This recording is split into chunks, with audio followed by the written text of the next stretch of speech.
Elon Musk आपको internet provide करे या ना करें, लेकिन पाकिस्तानी गवर्नमेंट ग्लोबली सतह के ऊपर पूरे पाकिस्तान में इंटरनेट सैटेलाइट के थ्रू देने वाली है। हेलो गाइस, मैं हूं अदनान, आप देख रहे हैं टेक्निकल उस्ताद यूट्यूब चैनल को। तो आए चलते हैं टेक्नोलॉजीज़ की दुनिया में।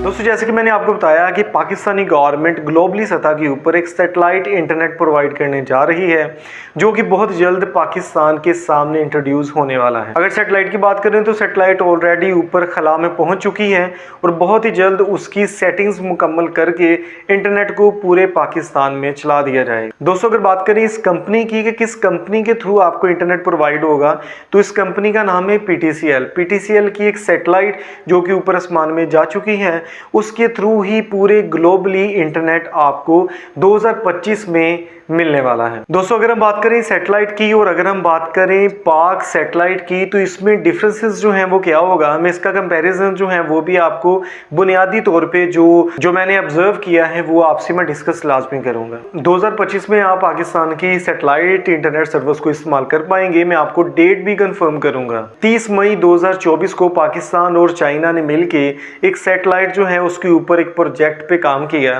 और इस सैटेलाइट को चाइना के एक सूबे से ही रन करवाया गया है आसमान में, और इस सैटेलाइट का नेम है पाक सेट MM1। और अगर इसकी स्पेस में डिग्री की बात करें तो 38.2 डिग्री इसका जो है वो जाविया है। अब यहाँ पे कुछ ऐसे मेरे फ्रेंड्स और यूजर्स जो हैं वो कहेंगे कि पहले भी एक सैटेलाइट जो है वो चाइना की मदद से हम ऊपर स्पेस में भेज चुके हैं। पाक सेट 1R के नेम से एक सैटेलाइट जो है उसको भी लॉन्च कर चुके हैं और उसका भी जो जाविया था वो 38 डिग्री ईस्ट पे ही था। और दोस्तों, पाकिस्तान में जितने भी टीवी चैनल्स थे वो इसी सैटेलाइट के थ्रू जो है वो चल रहे थे, इसी सैटेलाइट के थ्रू जो है वो कम्युनिकेट हो रहे थे, जो कि 2011 में ऊपर आसमान में भेजी, जिसका नेम 1R था। दोस्तों, 2011 में जो सैटेलाइट ऊपर भेजी गई ये कुछ ही प्रोजेक्ट्स के ऊपर काम कर सकती थी और बहुत ही महदूद काम जो है वो सरअंजाम दे सकती थी, इसलिए एक और सैटेलाइट की कमी जो है वो पेश आई। तो गवर्नमेंट ऑफ पाकिस्तान ने एक और सैटेलाइट को चाइना की मदद से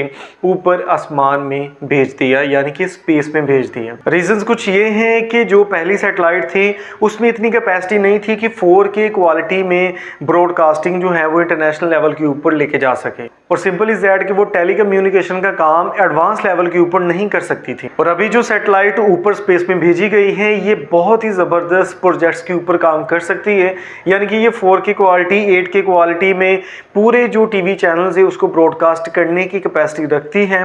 इसके अलावा और भी इसकी बहुत सारी फंक्शनैलिटीज हैं। और ये जो जदीद सैटेलाइट ऊपर स्पेस में भेजी जा चुकी है, इसके थ्रू हमें आज के टाइम पे इंटरनेट की फैसिलिटी जो है वो भी मिलने वाली है और बहुत ही बेहतरीन इंटरनेट हमें मिलेगा। और दोस्तों, अगर हम इंटरनेट स्पीड की बात करें तो 160 मेगाबिट की इसकी स्पीड है जो कि आप इंटरनेट में यूज करेंगे। और यहाँ पे अगर हम देखें तो यार 160 मेगाबाइट पर सेकंड की स्पीड जो है वो कुछ इतनी बड़ी स्पीड नहीं है, ये एक नॉर्मल स्पीड है। लेकिन नॉर्मल स्पीड उस कैटेगरी में जाती है अगर आप इसको टावर्स कैटेगरीज में लेके आते हैं। अगर हम प्राइसेस की बात करें तो पीटीसीएल की तरफ से, यानी कि गवर्नमेंट की तरफ से, ये प्राइसेस जो हैं वो बहुत ही ज़्यादा देखी जाएंगी और समझी जाएंगी कि बाकी जो हमारे पास अदर नेटवर्क की या हमारे पास टावर्स कनेक्शंस जो होते हैं उसमें जो हमें पैकेजेस मिल रहे हैं वो पैकेजेस जो हैं वो किस लेवल के हैं, उसके कंपटीटर्स ही आपको जो हैं वो अच्छे और बेहतरीन पैकेजेस जो हैं वो मिलेंगे पीटीसीएल की तरफ से, यानी कि सैटेलाइट्स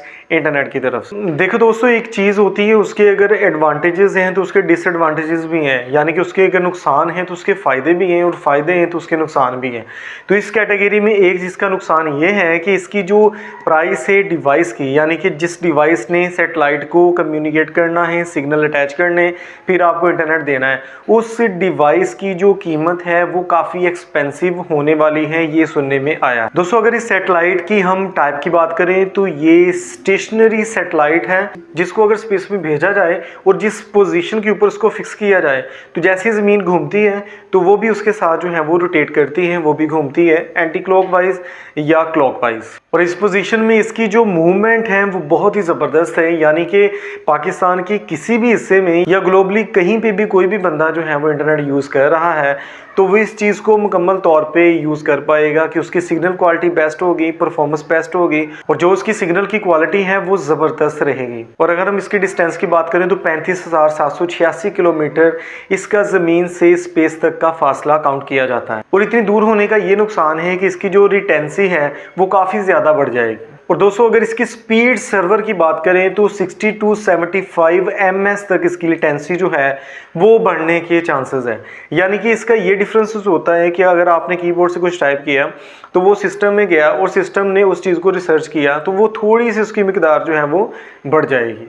बाकी जो पर्सन है डिजिटल मार्केटिंग वाले या फ्रीलांसर या कोई और पर्सन वो तो इस चीज़ को मैनेज कर लेंगे, लेकिन यहाँ पे जो प्रॉब्लम क्रिएट होगी वो गेमर्स के लिए होगी, क्योंकि गेमर्स के लिए हर एक मूवमेंट जो है वो फास्ट और सिक्योर होना चाहिए। वो लेटेंसी के ऊपर ज़रा सा भी कॉम्प्रोमाइज़ नहीं करते। दोस्तों अगर हम इलॉन मस्क की स्टारलिंक की बात करें तो उसकी जो लेटेंसी है वो काफ़ी कम रहती है, क्योंकि वो ज़मीन से कुछ ही फासले के ऊपर सर्वाइव करेंगी, जैसा कि हमने ओल्ड टाइम में इसके बारे में इंफॉर्मेशन जानी थी। अगर स्टारलिंक की बात की जाए तो ये 400 से 500 और 500 से 700 किलोमीटर ज़मीन से इसका फासला होगा। और अगर पाक सैट की बात की जाए यानी कि पाक सैटेलाइट की बात की जाए तो उसका ज़मीन से फासला 35,000 किलोमीटर तक हो सकता है। तो यहाँ पे फ्रेंड्स आप खुद इस चीज़ को जो है वो चेक कर सकते हैं कि लेटेंसी जो है कहाँ पे ज़्यादा होगी और कहाँ पे कम होगी। तो ये दोनों में डिफरेंसेस है। पाकिस्तानी गवर्नमेंट की तरफ से पाक सैटेलाइट की फाइनल डेट अभी तक सामने नहीं आई कि कब ये इस चीज़ को जो है वो लॉन्च कर रहे हैं, इंट्रोड्यूस कर रहे हैं पब्लिक नॉर्मल यूजर्स के लिए। तो हो सकता है 2025 के किसी भी मंथ में इस चीज़ की अनाउंसमेंट हो जाए और हम पाकिस्तान का सैटेलाइट इंटरनेट को यूज़ कर पाए अपने घर में। और अगर स्टारलिंक की बात की जाए तो स्टारलिंक हो सकता है कि पाकिस्तानी सैटेलाइट के लॉन्च होने से 1-2 महीना पहले ही अपनी सर्विसेज को लॉन्च कर दे, और हो भी सकता है कि पाकिस्तान की सैटेलाइट जो है उसका इंटरनेट आपको पहले मिल जाए। तो ये बातें अभी कंफर्म नहीं हुई, जैसे कंफर्म होगी तो इसके बारे में भी हम आपको आगाह करेंगे। लेकिन बहुत सारी ऐसी अपडेट्स सुनने में आई हैं कि मई 2025 तक पाकिस्तानी सैटेलाइट्स की सर्विसेज आपको मिल सकती है। दोस्तों सैटेलाइट इंटरनेट का क्या फ़ायदा है, लास्ट के ऊपर मैं कुछ समरी पॉइंट्स हाईलाइट करना चाहूँगा कि स्टारलिंक इंटरनेट हो जाए या पाकिस्तान की सैटेलाइट का इंटरनेट हो जाए, इससे यही फ़ायदा होगा कि जो दूर दराज के देहाती लोग हैं, पहाड़ी लोग हैं या रेगिस्तान है